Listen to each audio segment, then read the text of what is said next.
আসসালামু আলাইকুম প্রিয় কৃষক ভাই বন্ধুরা, আশা করি ভালো আছেন। আমি ভালো আছি। আজকে কি বিষয় নিয়ে আলোচনা করব অবশ্যই ভিডিওর থাম্বনেল ও টাইটেলে বুঝতে পেরেছেন। আজকে আমার আগাম কপি চাষের ভাইদের জন্য ভিডিও। ও এই আগাম এই বছরের প্রথম চাষের জন্য মাঠে এলাম। ও আমি নিয়ে আসি জৈব সার আনছি। আর আজকে আপনাদের আমি দেখাবো এবার মাটি প্রস্তুত থেকে শুরু করে এই বর্ষাকালের জন্য আমরা কিভাবে বেড তৈরি করব।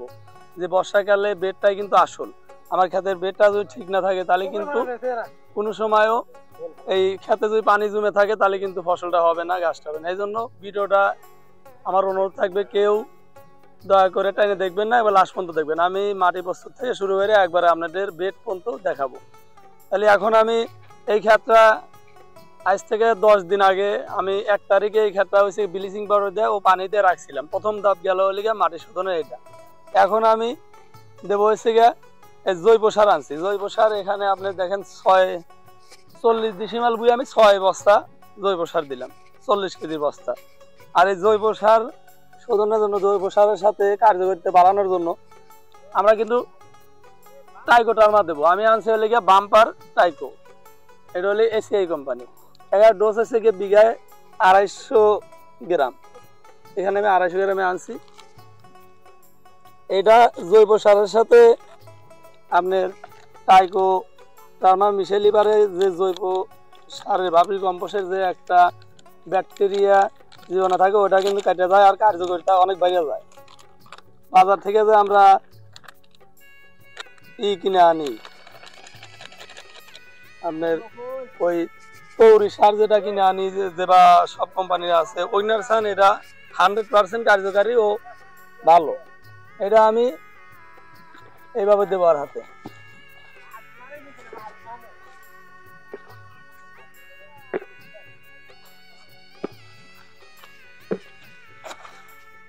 সঠিকভাবে দেব।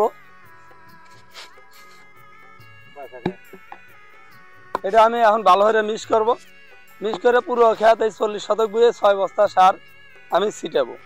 তারপরে চাষ করব। চাষ করার পর কি কি সার দেই ও কিভাবে তৈরি করি তাহলে দেখতে থাকুন।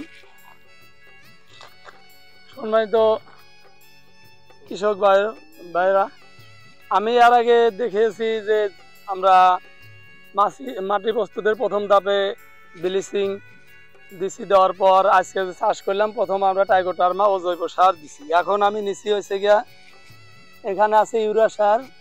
এই আমার 40 শতক বুয়ে 10 কেজি ইউরিয়া নিছি। এটা আমরা চাষের ভিতর দেবো। আর লিগে 20 কেজি পটাশ আর 20 কেজি জিঙ্ক।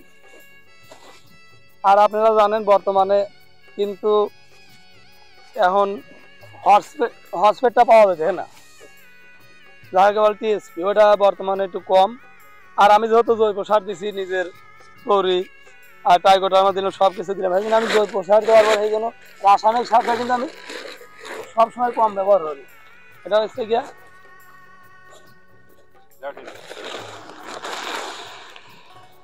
আমি টিএসপিটা দিলাম হচ্ছে গিয়া 20 কেজি, হাফ কেজি প্রতি শতকে।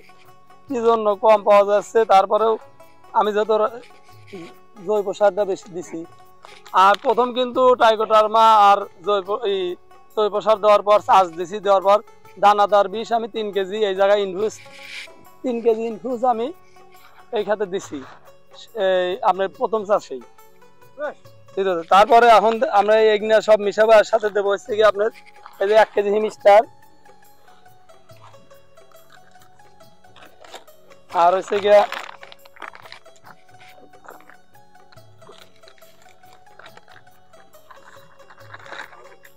2 কেজি রুদ্র। এটা দিলে পারে শেকড়টা অতি তাড়াতাড়ি গাছের লিগে গজায়। আর 2 কেজি ম্যাগনেসিয়াম, যেহেতু বৃষ্টিকাল প্রচুর বৃষ্টি, এই জন্য ম্যাগনেসিয়ামটা আমি কমই দিলাম 2 কেজি।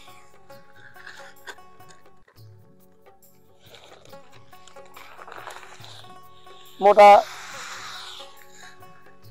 এইটা ম্যাগনেসিয়ামটা। আর বরণের বদলে বরিক পাউডার, এটা আমি বারবারের মতন এটাই ব্যবহার করি। এই জন্য এটি কার্যকারিতা বেশি। আমি 40 শতক বই 1 কেজি।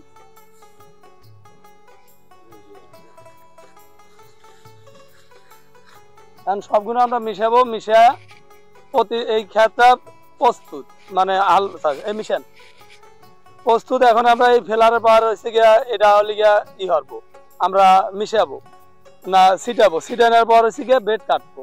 বেড কাটার আগে আমি পূব পশ্চিমে বেড কাটবো, এই জন্য আমি উত্তর দক্ষিণে পানিটা নিষ্কাশনের জন্য 3টা কেল কাটছি অলরেডি। এখন আমরা সারটা ছিটাবো, ছিটা বেডটা কীভাবে কাটতে হয় কাটা শুরু হবো। ওরা লাস্টের দিকে আপনাদের আমি ফিনিশিং ভিডিওটা দেখাবো যে কীভাবে আমরা বেডটা কাটতেছি লাস্টের দিকে। এই জন্য বৃষ্টির সময় ম্যাঘ হইতেছে, আর এখন কিন্তু খেত প্রস্তুত ধরা খুব কঠিন, এই জন্য বারে বারে দেখাতে পারবো না, লাস্টের দিকে একবার আমরা দেখাবো। তাহলে দেখতে থাকি।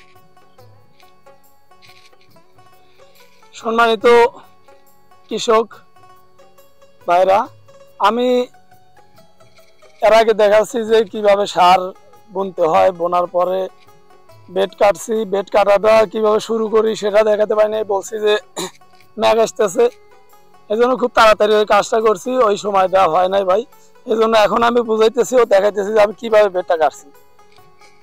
আমি কিন্তু ডবল বেডে গাছটা লাগাবো, এই জন্য আমি করছি হচ্ছে এই দেখেন, আপনাদের দেখাই। এই ডাংটা আছে 3 হাত, 3 হাতের ডেনের মাঝামাঝি 3 হাত, আর বেডটা আছে আমার 2 হাত। আমি গাছ লাগাবো এই সাইডে একটা, এই সাইডে একটা। আপনারা বলতে পারেন ভাই বর্ষাকালে এত ওষার বেড। হ্যাঁ ভাই, বর্ষাকালের জন্য এত ওষার বেড।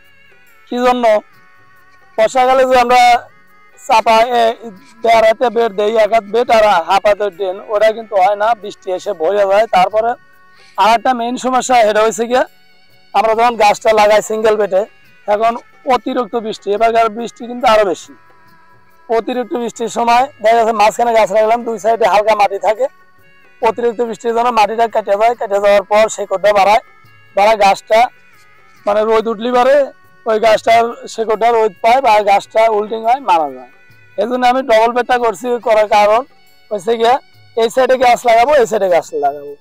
তাহলে আমার যদি এই সাইড শেকড়টা মারি খায় ড্রেনের সাইড, এই সাইডে শেকড়টা কিন্তু আমার অক্ষয়ে থাকবে। তাহলে থাকলে পারে এই শেকড়টা সুস্থ থাকে, ভালো থাকে। এই সাইডে কিছু শেকড় যদি মারাও যায়, তাও কিন্তু আমার গাছটা মানে 70% বেঁচে থাকার একটা সম্ভাবনা থাকবে, ও সুস্থ থাকবে।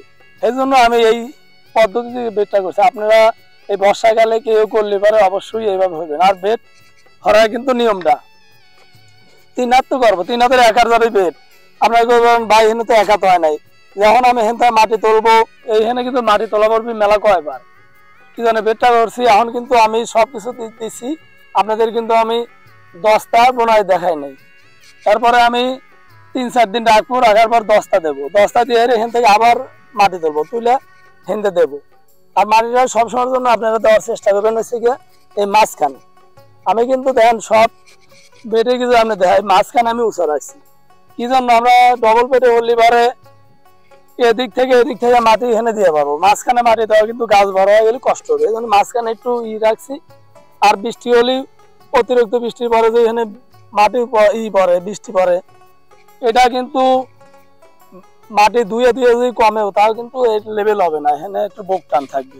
তাহলে এই কোয়ালিটির বেড করলে পারে ইনশাল্লাহ অবশ্যই আপনারা বর্ষাকালেও ভালোভাবে কপি গাছের যত্ন নিতে পারেন, আর ইনশাল্লাহ ভালো হবে।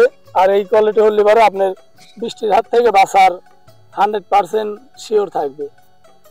তাহলে এইভাবে করবেন। আর সার কিভাবে দিতে হয় তা তো দেখাচ্ছি। আর আমি কিন্তু এইদিকে একটা 3টা ড্রেন দিছি, উত্তর দক্ষিণে 3টা ড্রেন দিছি পানি নিষ্কাশনের জন্য। আর আপনার আর পূব পশ্চিমে লম্বা হয়ে আমি বেডটা কাটছি। পানি জানি আপনি যেভাবেই হরেন, পানি জানি 1 ফুটও পানি জানি খেতে না বাজে, এই সিস্টেমে হরবেন ইনশাল্লাহ। আশা করি এই বৃষ্টিকালেও আপনাদের ফলনটা ভালো হবে। আমি কিন্তু ক্ষেতটা রেডি করছি, তাও আমি কিন্তু গাছ দেরি আছি। আমি কাইলেও বলছি, আজ বলতেছি যে সার দিছি, সারটা মাটির সাথে মিশবে, তারপরে 8 দিন পরে আমি গাছ লাগাবো। আমি যদি ভাদ্রে প্রথম লাগাই তা ভালো হবে। এখন আমি তরি করে লাগাইলাম, অতিরিক্ত বৃষ্টি পড়লে গাছটা গড়ে তুললো না, তাহলে আমার 55 দিনে ফলন আসার কথা আরাম কপি। আর আমি যদি যত্ন না হতে 65 দিনে আসে, তাহলে আমি 10 দিন আগে লাগালাম। এই জন্য বৃষ্টি দেহে একটু দেরি আসতে লাগাই নেই ভালো, আর মাটিটা একটু ভালো প্রস্তুত করে নেবেন। এখন আমি দেখাবো হচ্ছে গিয়া যে চারা কিভাবে রোপণ করতে হয়। এই যে আমি চারা আনছি বাড়ি থেকে, দেন এই চারাটা আমি আগে গোড়াটা ধুয়ে নেবো, একবার শোধন করে নেবো। এই যে যা বীজতলা মাটি আছে ওটা সহ ধুয়ে গাড়বো। আমি এইভাবেই গাড়ি। এই চারাটা এইভাবে এর মধ্যে দেওয়া আছে অটোস্টিক কার্বোটাইজিং গ্রুপ, এটাতে চারাটা এইভাবে আমরা ধুয়ে 10 মিনিট আগ করার পর গাড়বো। এই দিকে যদি দেখাই, এই ধান গাড়তে আছে, আর আপনাদের গাড়াটাও দেখাই আসেন যে কিভাবে আমরা গাড়বো। আর এখন বৃষ্টিকাল বর্ষাকাল, এখন কিন্তু আমরা অবশ্যই বেডটা কিভাবে করতে হয় দেখাচ্ছি, আর চারাটা কিভাবে রোপণ হবে। এই চারাটা দেওয়া আছে গাড়ছি, আমরা কিন্তু ডবল বেড করছি। এই দেখ চারাটা এই যে বন্ধু আছে এই বন্ধুই আমরা ঢুকাবো, আর বেশি না, যে বন্ধু শেকড় আছে। বৃষ্টিকাল এখন কিন্তু বেশি তলে দিলি পারে ই হবে। আর এই 2টা বেড করছি, এই গাছে তাই এই গাছ কিন্তু অ্যাঙ্গেলে হতেছি সব। এই যেটা আছে এইটা এই মাঝখানে, আর এটা পড়বে এটার মাঝখানে।